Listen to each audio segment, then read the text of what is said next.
Well, kia ora everyone, and welcome to week 2 of our Real Theology series over January.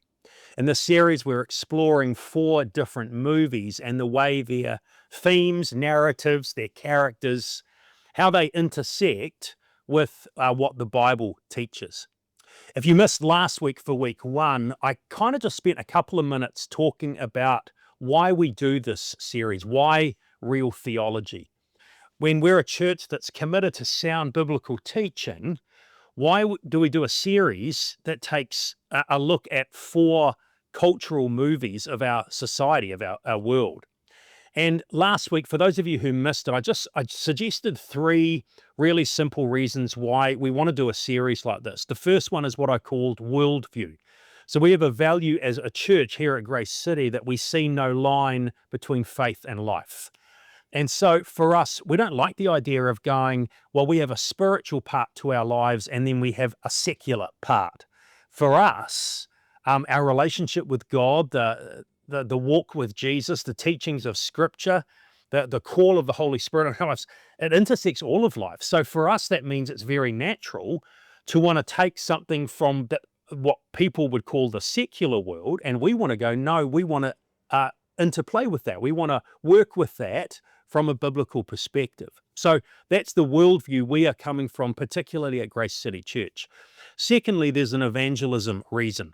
Movies and TV shows are the stories and narratives of the world we live in. And so people, our friends who don't know Jesus, work colleagues, whānau members, friends, people in our coffee group, these are the stories they're watching and listening to. So to engage in movies and TV helps us to engage with them in conversation.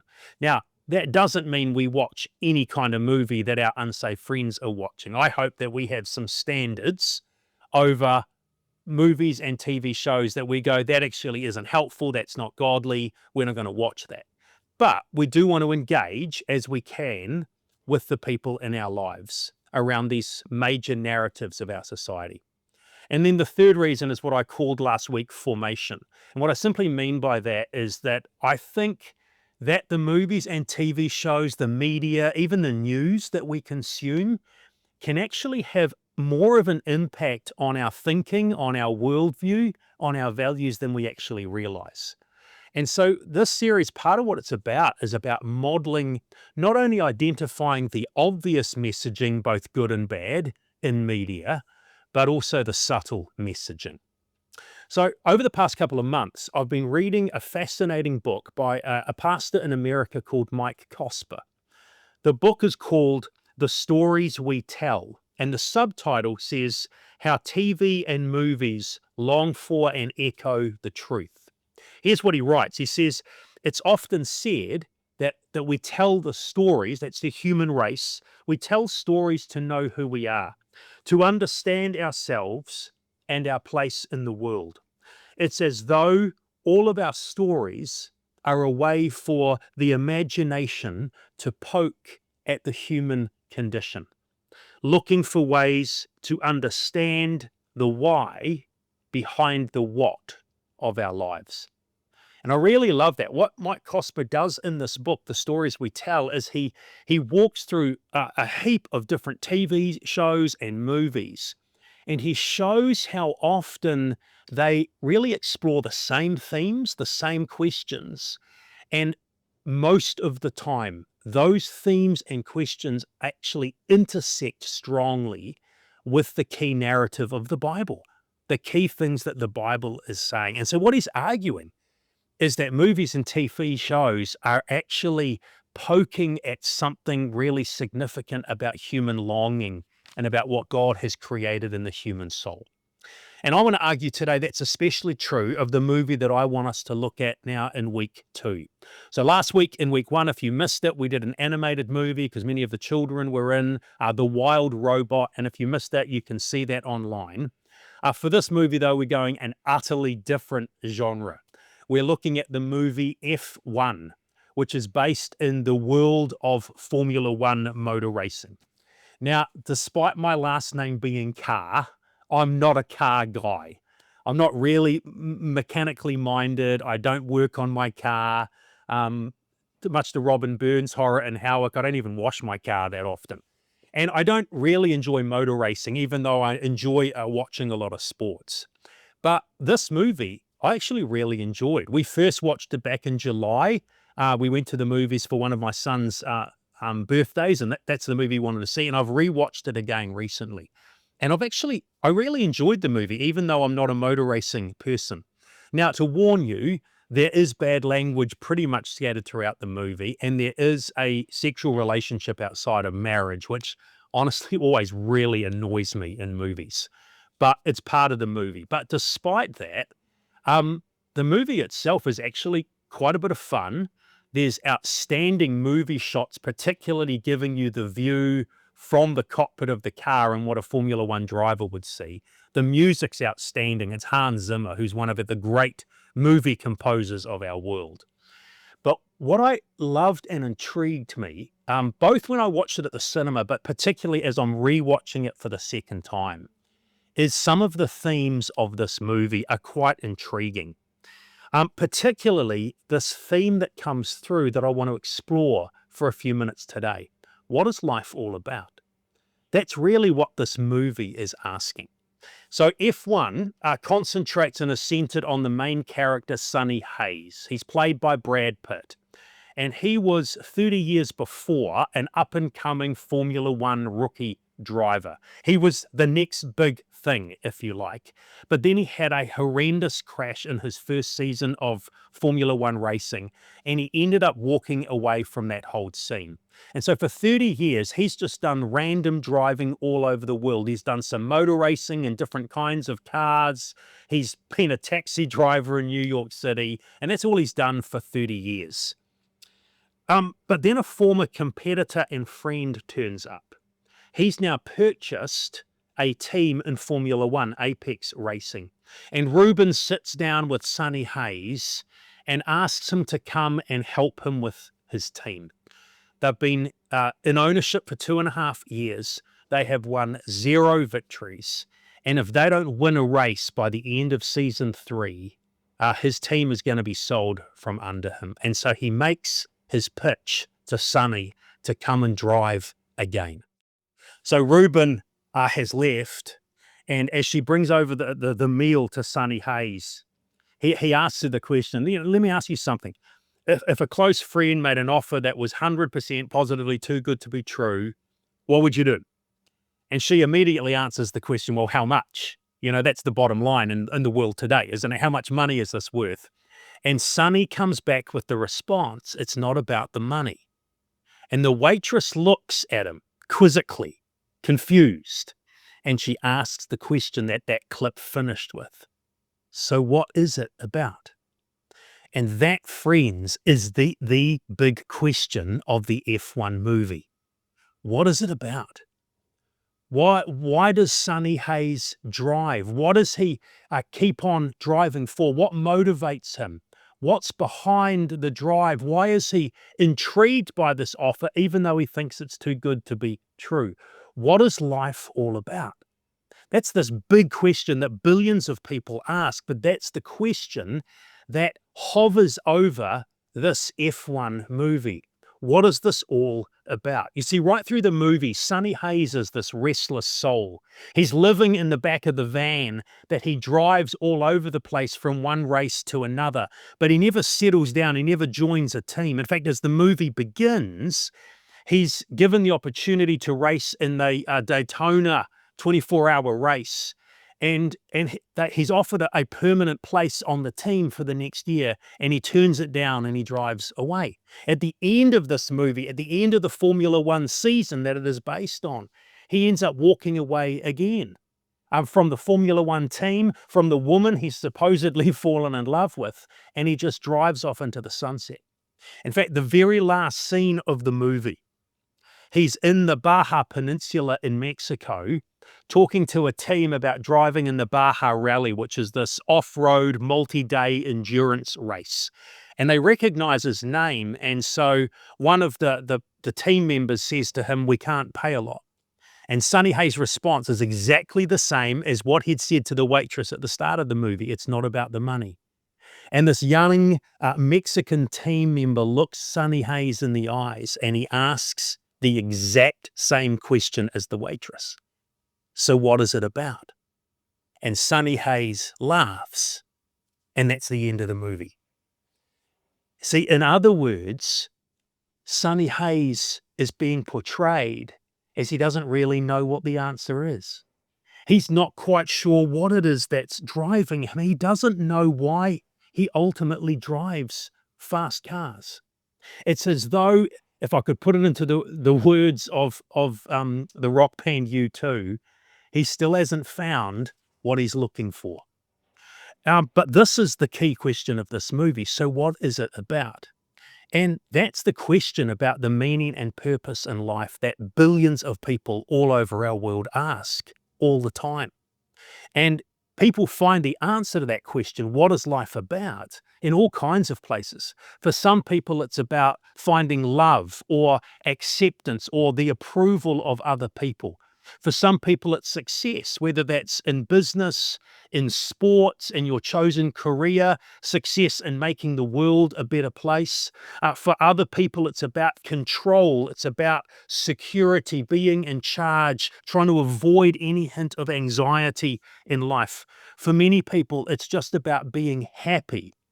But what that looks like, how you find that, how you measure that, is just described in different ways by different people.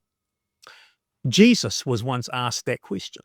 So what is it all about? It wasn't framed that way. It wasn't asked that way. Instead, it was asked by a religious leader in ancient Israel, and he asked it in terms of the Old Testament of the Bible. But in Matthew 22, verse 36, this expert in the Old Testament law comes to Jesus and he asks this question, "Teacher, what is the greatest commandment in the law?" Now, that doesn't sound like this question F1 is raising. So what is life about? But it actually is the same question. You see, this is an expert, a scholar in the Old Testament, asking another scholar, another rabbi, Jesus, in terms of what the Old Testament teaches. But he's asking the question, based on the Old Testament rabbi, what is life all about? And Jesus gives this profound answer in Matthew 22 in the next few verses.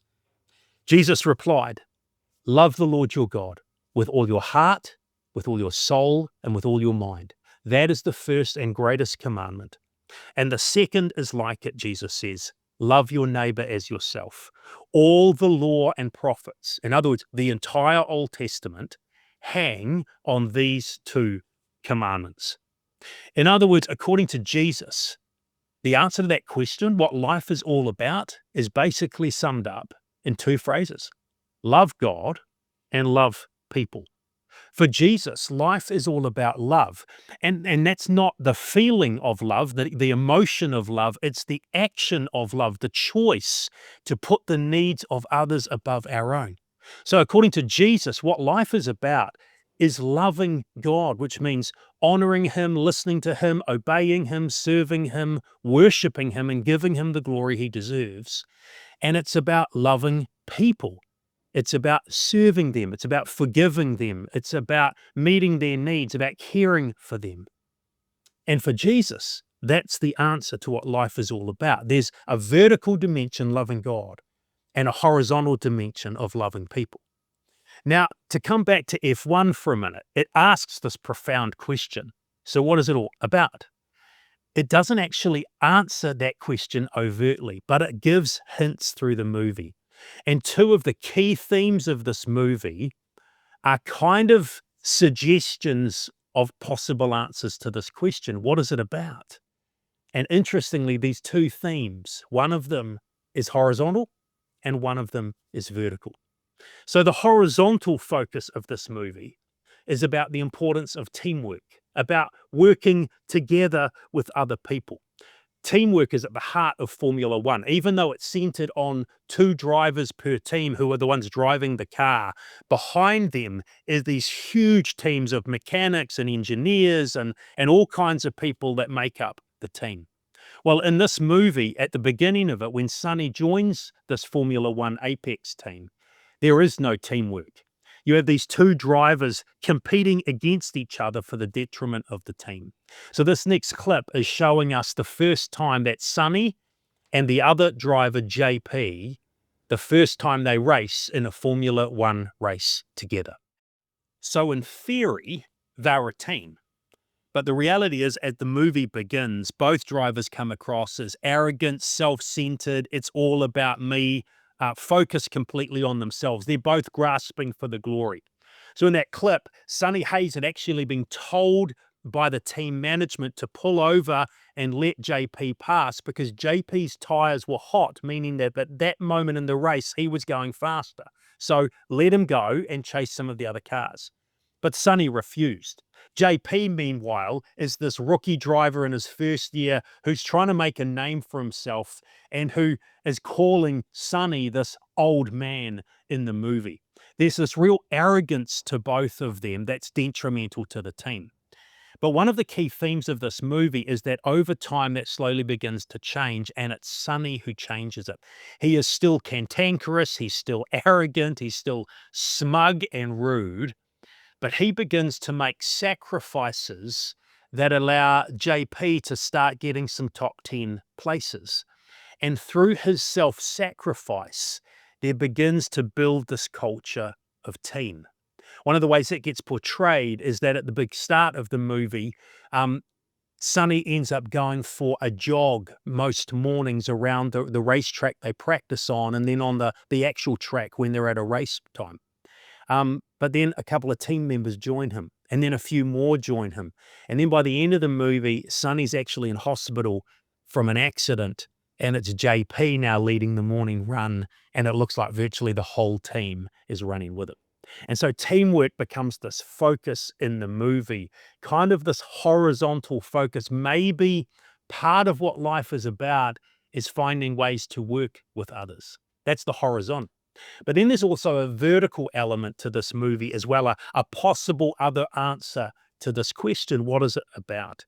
The closest that Brad Pitt's character, Sonny Hayes, comes to actually answering this question is in a conversation with his love interest, Kate McKenna. She's not only the woman he falls in love with in the movie, she's actually on the team. She's one of the senior management figures. She's the car designer and the engineer that does a lot of work to make the car go fast. But in this final clip, he opens up to her and talks about part of what motivates him to drive. What Sonny is describing in that conversation is what many people today call transcendence.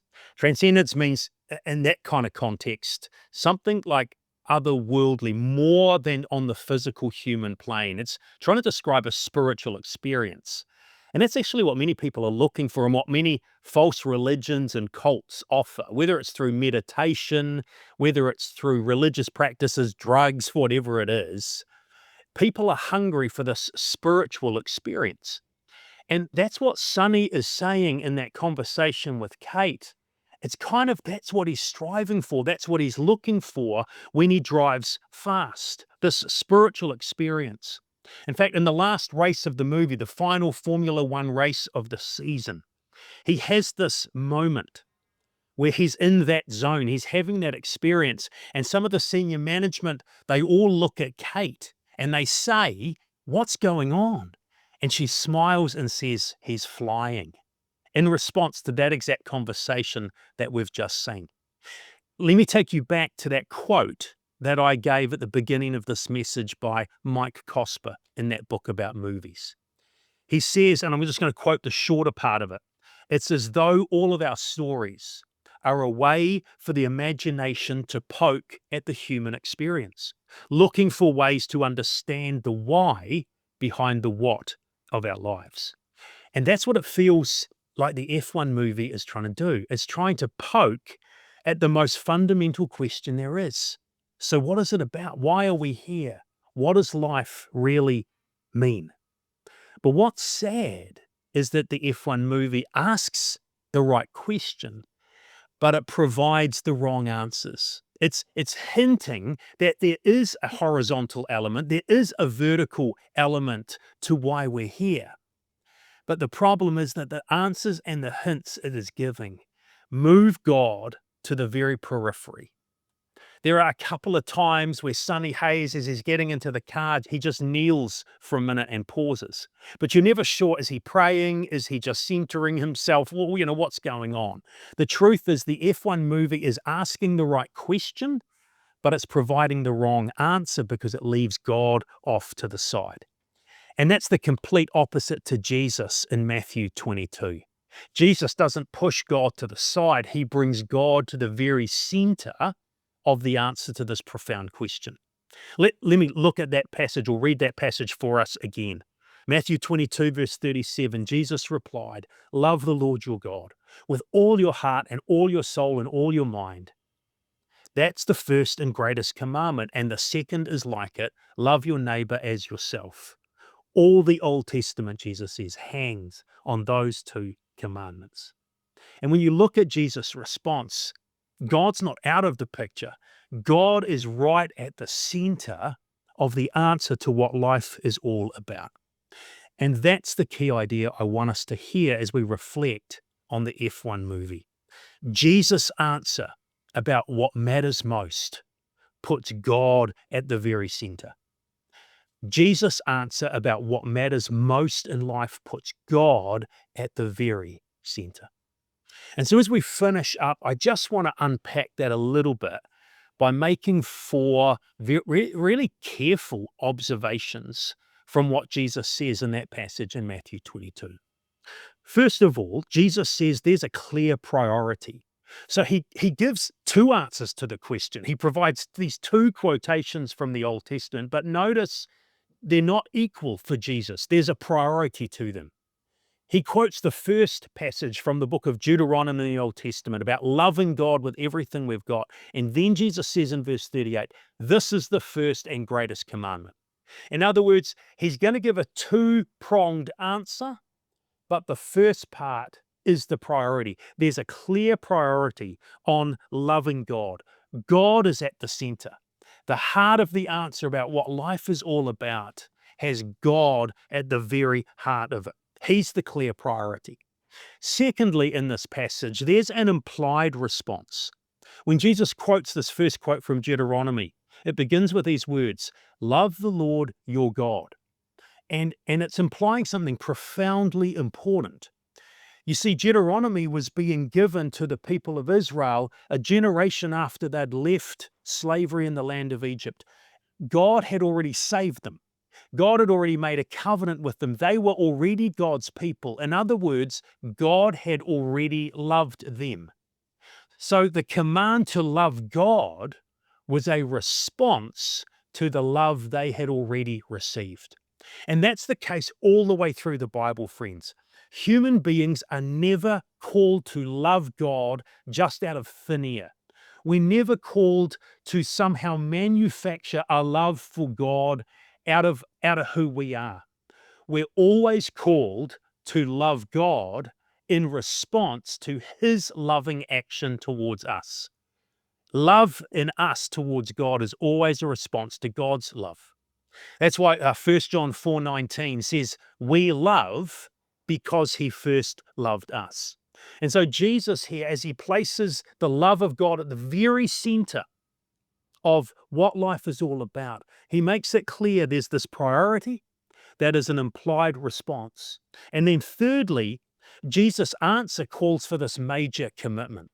Jesus says we are to love God with all our heart and all our soul and all our mind. That's a Jewish way, a Hebraic way of saying everything we've got. What Jesus was saying is that God needs to be the most important person in our lives. We're to love God more than we love our spouse, more than we love our children, more than we love our friends, more than we love our career, more than we love our leisure and the pleasurable pursuits of life, and more than we love the person that we see in the mirror every day. We're to love God more than we love ourselves. And so this call to love God, that is the answer to the question, what is life all about? It's this clear priority in response to God's love, excuse me, but it's calling for us a huge commitment. And then finally, Jesus says there's an inevitable impact, and that's the second command. we're not just to love God, but that will flow, Jesus says, into a love for other people around us. If we really genuinely love God with our entire being, Jesus says we will inevitably love people. That will just overflow into people.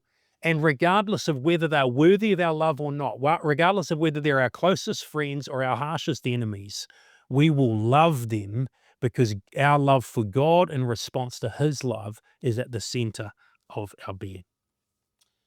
So ultimately, the F1 movie, fun movie, it raises a profoundly important question, perhaps the biggest question of all. What is it all about? But the way it answers those questions, it provides these hints that it's somehow about horizontal relationships and somehow a vertical spiritual experience. Its answers are profoundly inadequate. Instead, we need to turn to what Jesus says to us. And Jesus' answer about what matters most puts God at the very center. So, as we finish up, I want to leave you with just a few questions to reflect on as we think about the way that Jesus responds to the question that this F1 movie raises. I've got 4 of them. And as we start this new year, I hope you'll reflect on these. Number 1, to what extent are we pursuing God? To what extent can we say right now, God is the priority of our lives? Number 2, what is our response to God's unfailing love for us? How are we responding to that love currently? Question number 3, how much are our horizontal relationships being impacted by our vertical relationship and love for God in response to his love? Is that love for him and from him overflowing to others? And then the final question I want to leave you with, to what extent is God at the very center of our lives, of our agendas, of our calendars, of our imagination? Because Jesus' answer to that question, what matters most, puts God at the very center. God bless.